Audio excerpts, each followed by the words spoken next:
Situamos ya la recta final de nuestro programa, un poquito antes del deporte, para abrir el espacio de temas de tribunales, de judiciales, de la mano de Legalitas en Segovia, con Miriam Álvarez, que ya está con nosotros. Hola Miriam, ¿qué tal? Hola, buenas tardes, ¿qué tal? Muchas gracias, como siempre, por venir aquí cada mes a dejarnos buenos consejos.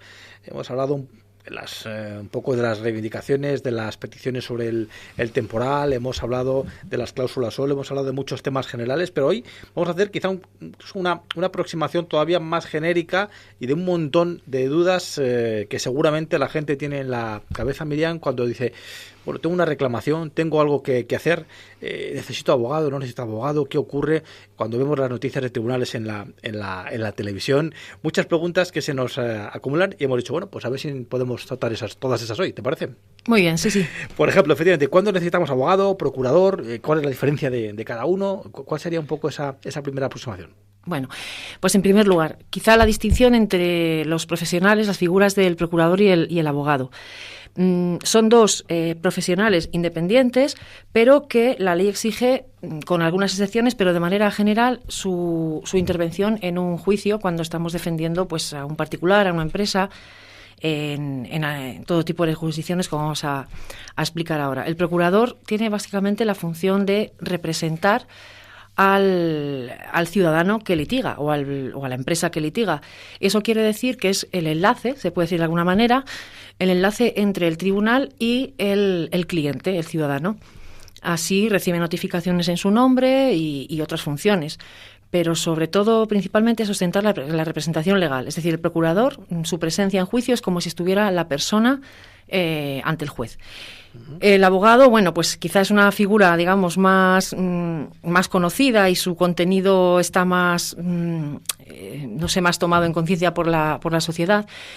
Lo que somos es unos defensores, básicamente, los que solicitamos la aplicación de la ley material y los que, al fin y al cabo, defendemos y solicitamos las pretensiones de nuestros clientes ante el juez en las distintas jurisdicciones y en las distintas posiciones que cada uno quiera defender ante los tribunales. Eso es la diferencia fundamental. ¿Cuándo es necesaria nuestra intervención? Bueno, en principio, la regla general es que en todo tipo de pleitos se necesita abogado y procurador. Estamos refiriéndonos en concreto a la jurisdicción civil. Es con algunas excepciones, pero siempre para comparecer en juicio es necesario un procurador y un abogado. ¿Cuándo no sería necesario? Es decir, que estos son este tipo de excepciones. Pues en pleitos, pues por ejemplo, que no excedan de 2.000 euros, la cuantía que vamos a reclamar, se exceptuaría esa necesidad de abogado y procurador. O también cuando queremos solicitar la reclamación de un crédito en un concurso de acreedores de manera particular e individual, y también cuando, ya digo, son ese tipo de procesos de cuantías mínimas que no superan los 2.000 euros. En ese caso puede el ciudadano acudir solo. En una primera fase, puesto que luego la cosa se complica y si hay, digamos, una oposición por parte del demandado, ya sí que sería necesario abogado y procurador.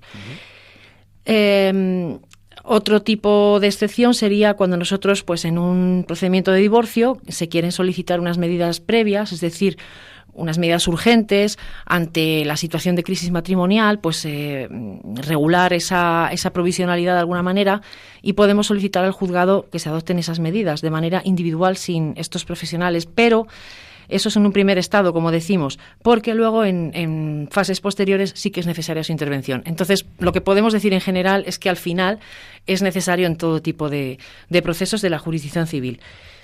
Hay otro tipo de procesos que son el contencioso y el laboral que no necesitan de abogado y procurador, en esos pleitos que son un poco de menor cuantía, que es en el procedimiento abreviado contencioso, y en el procedimiento social, en cualquier caso, no se necesitaría procurador. Claro, ahí estoy explicando una cosa muy esquemática y muchas diferencias y muchos supuestos en muy poco tiempo. Claro. Entonces, lo que esto nos lleva a pensar es que debemos de consultar siempre a un profesional, pues acudir al abogado, acudir a nosotros, a Legalitas, ante cualquier eventualidad de un proceso o bien que queremos plantear o que se nos ha planteado. Entonces, en este sentido ya pues asesoramos en cada caso concreto qué es lo que se debe hacer, a qué profesional se debe acudir y, bueno, pues encauzar el procedimiento. Claro.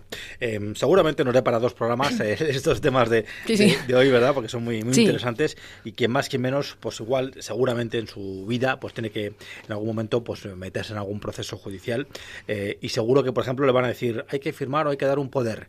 ¿Qué es eso de los poderes en los pleitos? Bueno, como he dicho anteriormente, el ciudadano, en la mayoría de los casos, para acudir ante los tribunales necesita un representante legal, que sería principalmente el procurador, aunque en algún caso también puede ser el abogado. En este supuesto, lo que tenemos que justificar ante el juzgado es que hemos apoderado a esa persona, a ese profesional que nos va a representar. Eso se hace mediante un documento que se llama poder. Puede ser un poder notarial, en el que ante notario decimos que apoderamos a esa persona para todo tipo de procedimientos o para pues litigar en nuestro nombre, o también puede ser un poder apud acta. Esta figura es menos conocida y es la que nosotros en bastantes casos aconsejamos cuando son pleitos puntuales, y es un poder que se hace de forma gratuita ante los juzgados. No ante notario, sino ante el secretario judicial o letrado de la Administración, que se llama ahora, y es, como decimos, gratuito, pero solo vale para ese tipo de procedimiento, con lo cual es aconsejable para las personas que litigan de manera puntual o aislada en algún caso pues que haya surgido. Bueno, pues hemos conocido efectivamente esas figuras del abogado, del procurador, y qué significa y qué tenemos que hacer, por qué tenemos, por ejemplo, que otorgar esos poderes. Pero en estas fases se ha hablado mucho, Miriam, por ejemplo, hace años, de la famosa ley de tasas de Gallardón, que finalmente, bueno, pues luego fue derogada, no sabemos si total o parcialmente. Bueno, ¿cómo está ahora mismo ese tema y cómo afecta a los ciudadanos? Sí, efectivamente. En el año 2011 se aprueba una ley por la cual cualquier ciudadano que quiera litigar, que quiera interponer una demanda ante los tribunales, tiene que abonar una tasa judicial que estaba especificada en unos baremos, y claro, esto es un encarecimiento del proceso, pero de manera, ya digo que se legisló de manera obligatoria. Se ha derogado esta ley recientemente para los particulares con carácter general, pero sí que es cierto que las grandes compañías, como compañías de seguros, bancos, etcétera, cuando son parte demandante, siguen teniendo la obligación de pagar esas tasas, que varían en función de la cuantía del proceso, ¿de acuerdo? Es decir, no es lo mismo reclamar 50.000 euros que 500.000. Eso lleva un porcentaje. Y bueno, lo que hay que decir de estas tasas es que son una cantidad que se incluiría en las costas judiciales. Es decir, que si el banco gana la demanda, puede repercutir al cliente estas costas. Bueno, y si pierde el banco o la gran empresa o la compañía que esté obligada a pagar esas tasas, pues evidentemente las perdería. Otra cosa parecida, pero no es el mismo régimen, son los depósitos judiciales, que siguen existiendo y son pues precisamente eso, una cantidad que hay que depositar ante el juzgado cuando queremos interponer un recurso. Estos depende del tipo de recurso que sea, será una tasa u otra. Podemos decir que un recurso de apelación son 50 euros, un recurso de casación puede ser 300, 600, estamos en esas cifras, pero decimos que ya son para recursos. Y en todo caso, sí es cierto que cuando la persona recurrente gana el pleito, la Administración de Justicia se lo devuelve.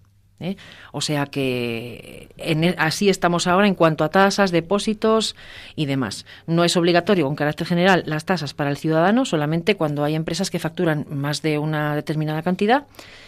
Y en función de la cuantía del pleito, es decir, en función de lo que están reclamando, es el porcentaje de la tasa que hay que abonar. Eso es. Pues ahí quedan esas propuestas, sí, y quedan esos detalles que hemos querido abordar en el día de hoy.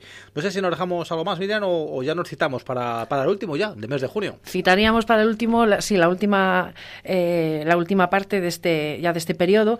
Pero vamos, antes decir que efectivamente, como he explicado de manera breve, he querido, digamos, contemplar los más supuestos posibles, pero el oyente se dará cuenta de que esto es un tema algo complejo, que es muy casuístico, hay muchos supuestos.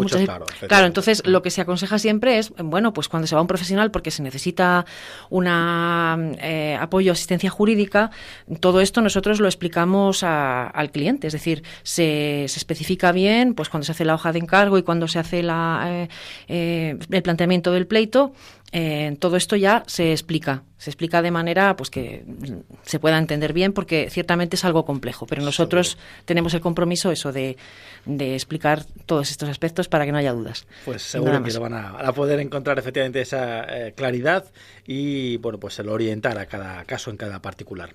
Pues Miriam, lo dicho, muchísimas gracias. A vosotros. Y buen mes. Igualmente.